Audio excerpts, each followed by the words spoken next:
1794 AD में gentleman magazine में एक आर्टिकल छपा जिसमें बताया गया कि कावासाकी नाम के एक भारतीय बैलगाड़ी चालक के नाक का कैसे ऑपरेशन किया गया, जिसकी एक वॉर के अंदर नाक काट दी गई थी। ये आदमी दरअसल टीपू सुल्तान के राज्य का नागरिक था। उसमें ये भी बताया था कि कैसे एक कुम्हार ने पुणे की गलियों में कावासाकी की नाक को बहाल करने के लिए एक सर्जरी की थी, और वो भी इतने सटीक और सीधे तरीके से कि देखने वाले अंग्रेज हैरान हो गए थे कि ये कैसे हुआ। और फिर अंग्रेज़ों ने इस तकनीक को इंडियन फ्लैप का नाम दिया। तो तब दुनिया को पता चला कि हिंदुस्तान में ये तकनीक कितनी पुरानी है। नमस्कार, पर्पल बूट के एक्सप्लोर द अनएक्सप्लोर में आप सबका स्वागत है। अंग्रेजी शब्द प्लास्टिक ग्रीक शब्द प्लास्टिकोस से आया है, जिसका मतलब होता है मोल्ड करना। टूटी हुई नाक को ठीक करने का उल्लेख सबसे पहले ईसा से 1600 साल पहले इजिप्ट के डिस्क्रिप्शंस में मिलता है। इन मेडिकल डिस्क्रिप्शंस को एडविन स्मिथ पेपिरस कहा गया। तो हिस्ट्री में जिस आदमी के सबसे पहले प्लास्टिक सर्जरी होने के उल्लेख मिलते हैं वो थे रामसे द्वितीय या रामसे द सेकंड। ये इजिप्ट के शासक थे और 1213 बीसी में इन्होंने शासन किया। पर पॉइंट ये आता है कि सिर्फ कुछ पुराने लेख जिनको ब्रिटिशर्स ने पहले कभी ढूंढा या उनके आर्कियोलॉजिस्ट ने ढूंढा, पर अपनी आंखों के सामने इतने सटीक और सिंपल तरीके से सर्जरी होते हुए ब्रिटिशर्स ने सबसे पहले अगर ब्रिटेन के बाहर देखा तो वो हिंदुस्तान था। और तब उनको पता चला कि कैसे भारत में ईसा से लगभग 1000 साल पहले इससे भी मुश्किल से मुश्किल सर्जरी को बड़े ही आसान तरीके से कर दिया जाता था। और इस तरीके ने ब्रिटिशर्स के अंदर एक क्यूरियोसिटी पैदा की, क्योंकि ब्रिटिशर्स अतीत में इस तरीके की सर्जरी को करने में असफल हुए थे, उनसे हो नहीं रही थी या सही ढंग से नहीं हो पा रही थी। तो जब आगे जांच पड़ताल होनी शुरू हुई तो दुनिया को पता चला सुश्रुत के बारे में। सुश्रुत, जब बनारस में रहने वाले ऋषि सुश्रुत ने अपने गुरु काशी के महाराज देवोदास से आयुर्वेद की जानकारी ली तो इनका इंटरेस्ट दवाइयों के साथ साथ शरीर के जो घायल अंग हो जाते हैं उनको ठीक करने में भी था। पहले के समय में वॉर्स काफ़ी आम होते थे और वॉर में जो सैनिक होते थे उनके जो बॉडी पार्ट्स हैं वो कट जाया करते थे, तो उनको ठीक करने की जिम्मेदारी सुश्रुत जी ने अपने कंधों पे ली। और एक मुश्किल थी इसमें कि इसको किया कैसे जाए, क्योंकि उस समय जो समाज था वो शरीर के साथ छेड़खानी करने वालों को सही नज़र से नहीं देखता था, क्योंकि इनको अपनी रिसर्च के लिए बॉडी की रिक्वायरमेंट होती थी। तो ये रात में गंगा नदी के किनारे पे रिसर्च करते थे और उस रिसर्च ने जन्म दिया सुश्रुत संहिता को। ये सुश्रुत संहिता ही है जिसमें सबसे पहले लिखा गया है कि जो सर्जरी है वो 8 टाइप की होती है, और ये 8 टाइप हैं: चीरा लगाना, काटना, खुरचना, छेदना, धसाना, निकलना, तरल को निकालना, टांके लगाना। एक संस्कृत का शब्द है चिरजुरी, जो सुश्रुत संहिता में लिखा गया है। यही शब्द बाद में सर्जरी बना।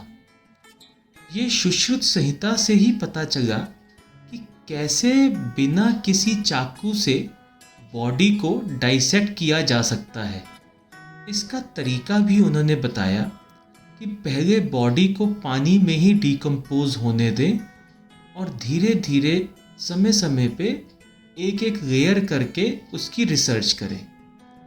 उन्होंने उस समय एब्डोमेन, ब्रेन सर्जरी और सिजेरियन सर्जरी कैसे की जाए ये भी सुश्रुत संहिता में लिखा।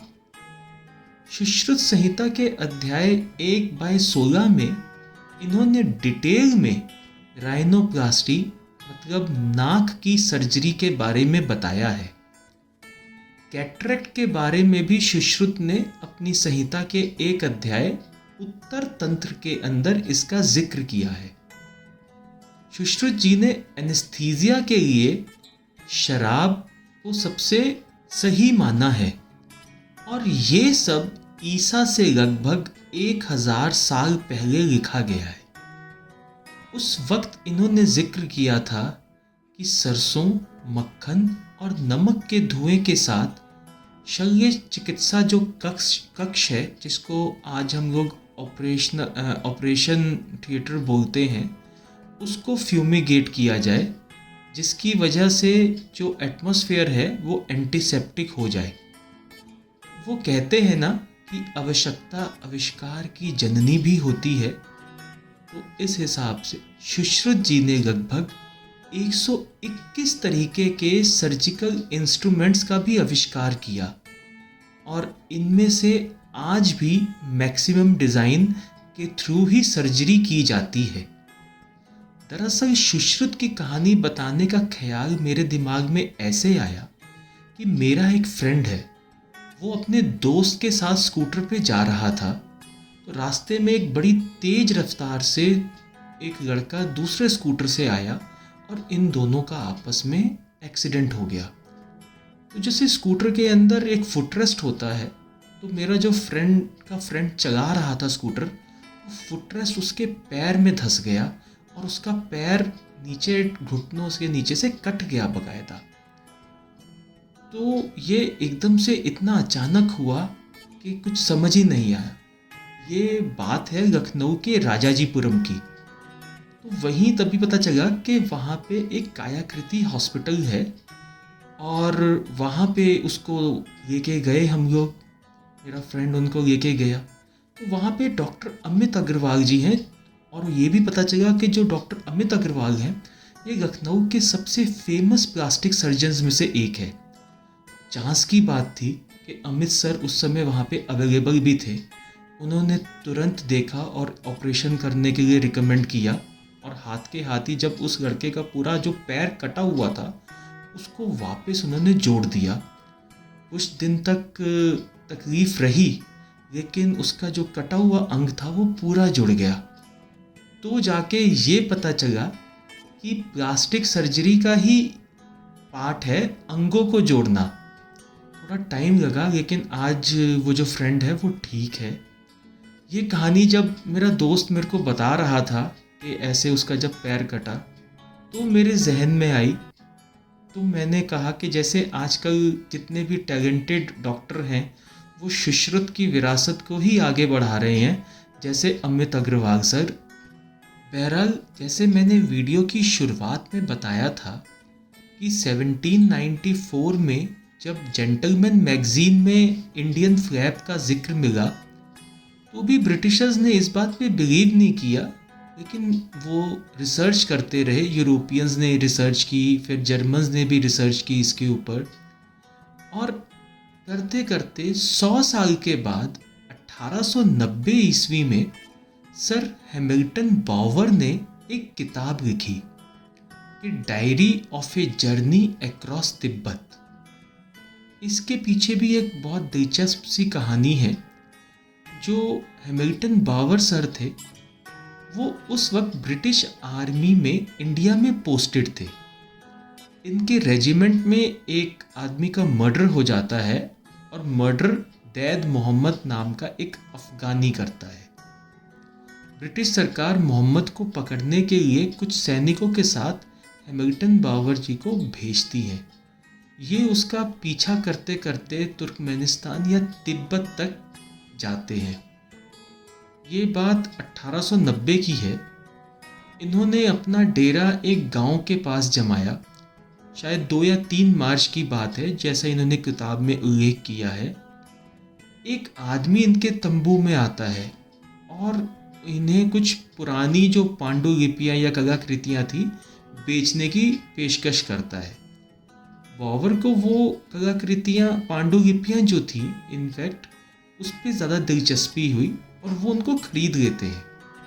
जब ये वापस लौटे तो बॉबर पांडुलिपियों के साथ अपने साथ ही ले आए और इन्होंने उसको एशियाटिक सोसाइटी ऑफ बंगाल के अध्यक्ष कर्नल जेम्स वाटरसन को भेज दिया। फिर थोड़ी मेहनत मुशक्क़त के बाद पता चलता है कि वो जो स्क्रिप्ट्स थी या वो जो पांडुलिपियाँ थी वो ब्राह्मी में लिखी गई थी और इसमें जिक्र आया सुश्रुत का। और जैसी सर्जरी उस कुम्हार ने 1794 में पुणे में की थी, लगभग ये जो 5वीं शताब्दी की पांडुलिपियाँ थी उसमें भी वैसा ही टेक्निक दिया हुआ था कि नाक की सर्जरी कैसे करनी है। बस इसमें थोड़ा सा ही चेंज था कि कुम्हार ने खाल को माथे से लिया था और सुश्रुत ने गाल से। मतलब ये है कि सर्जरी करने के तरीके में भी वक्त के साथ बदलाव भी आया। एक समय था जब भारत के हर एक गांव में आराम से सर्जरी हो जाया करती थी और वो भी इतनी आसानी से कि जितना कि कोई बिलीव भी नहीं कर सकता। और ये सर्जन होते थे जिनको आज हम लोग हजाम या नाई कह के बुलाते हैं। ये जो नाई थे वो मेडिकल साइंस के आने से पहले सर्जन ही होते थे। पूरे गांव की सर्जरी यही लोग किया करते थे क्योंकि कैंची चलाने का हुनर इनके पास था। मज़े की बात यह है कि सिर्फ भारत ही नहीं, यूरोप में भी यही प्रैक्टिस फेमस थी। तभी अगर आप यूरोप जाते हैं तो बार्बर शॉप के बाहर लाल और सफ़ेद लाइंस का एक लोगो लगा होता है जिसका मतलब है खून और पट्टी। मतलब यहाँ बाल काटने के साथ साथ सर्जरी भी होती है। और ये अपने आप को डॉक्टर्स नहीं मिस्टर्स बोलते हैं। तो सर्जरी में टाँके लगाने का आविष्कार भी ऐसे ही एक नाई या हजाम जिनका नाम एम्ब्रोस पेरे था उन्होंने किया, जिनको आज हम लोग फादर ऑफ मॉडर्न सर्जन भी बोलते हैं। सुश्रुत ने कई शिष्यों को आकर्षित किया जिन्हें सश्रुत के नाम से जाना गया। सर्जरी में ट्रेनिंग करने की शुरुआत भी इन्होंने ही की।